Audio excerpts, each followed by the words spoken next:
இன்னைக்கு கோட்டு சூட்டு போட்டு முதல்வர் சிஎம் சார் உட்கார்ந்துருக்காருல, அது டாக்டர் கலைஞர் தண்டவாளத்துல தலை வச்சு படுத்ததாலதான். இல்லாட்டினா அவர் உள்ளே வந்திருக்க முடியாது. கோட்டு சுட்டு போறாரு, டிஃபன் கேரியரை கொண்டு போறாரு, கேரியரோட உச்சத்துல இருந்து வந்தாரு. கேரியரையே சுத்திக்கிட்டு இருக்கீங்களா, பைத்தியமா நீங்களா? குக்கர்லயே விசில் அடிச்சா மண்டையில தட்டணும்னா நம்ம விசில் வேணாம்.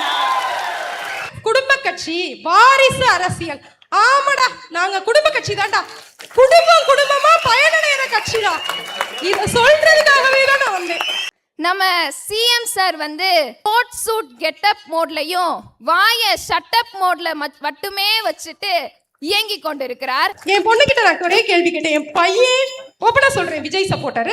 என் பொண்ணு அவன் 8th படிக்கிறான், ஆனா விஜய் விஜய். ஏன்னா ஸ்கூல்ல ஃபுல்லா விஜய் அப்படின்னு சொல்லி திணிக்கிறாங்க. அதனால அவன் ஒரு பின்பத்துல இருக்கான்.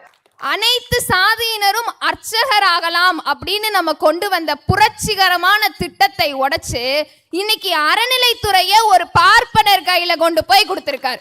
நம்மளுடைய திட்டங்கள் எல்லாமே கட் காப்பி பேஸ்ட் ஆகுது.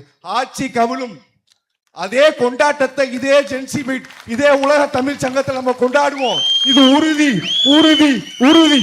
ஒரு மூவி கட் அவுட்டுக்கும் பேனருக்கும் பாலபிஷேகம் பண்ற கூட்டத்துக்கு மத்தியில சமூக நீதிக்கும் சமத்துவத்துக்கும் ரத்தபிஷேகம் பண்ற இளைஞர்கள் தான் நாம அப்படின்னு சொல்லி போராடி காட்டுவோம். அவங்கள மாத்தியும் காட்டுவோம்.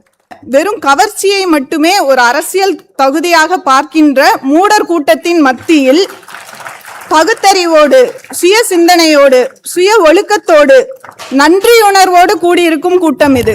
நீட் தேர்வை ரத்து பண்ணணும்னு தமிழ்நாடு முழுவதும் போராடி மேம்பாடுபட்ட தலைவர் நம்முடைய இளந்தலைவர். மக்கள் சொல்றாங்க, நீங்க தூய சக்தியும் கிடையாது, புதிய சக்தியும் கிடையாது, மாற்று சக்தியும் கிடையாது, மக்கள் பிரச்சனைக்கு வாயவே திறக்காத தூங்கும் சக்தி அப்படின்னு கேள்வி கேட்க ஆரம்பிச்சிட்டு. அது சுறா படத்துக்கு ஆஸ்கார் விருது கிடைக்குது 2010 அப்படின்னு சொன்னா நம்ம நம்புறது இருக்கட்டும், விஜய் ஃபேன் நம்புவானா? முதல்ல ஐயா மு.க. ஸ்டாலின் அவர்கள் கொண்டு வந்த திட்டம் நடைமுறையில் இருக்கும் வரை, எப்படி நடைமுறையில் இருக்கும் வரை இந்த தமிழ்நாட்டை ஆட்சி செய்து கொண்டிருப்பது திராவிட முன்னேற்ற கழகம் தான் அப்படிங்கறத ஞாபகம் வச்சுக்கோங்க.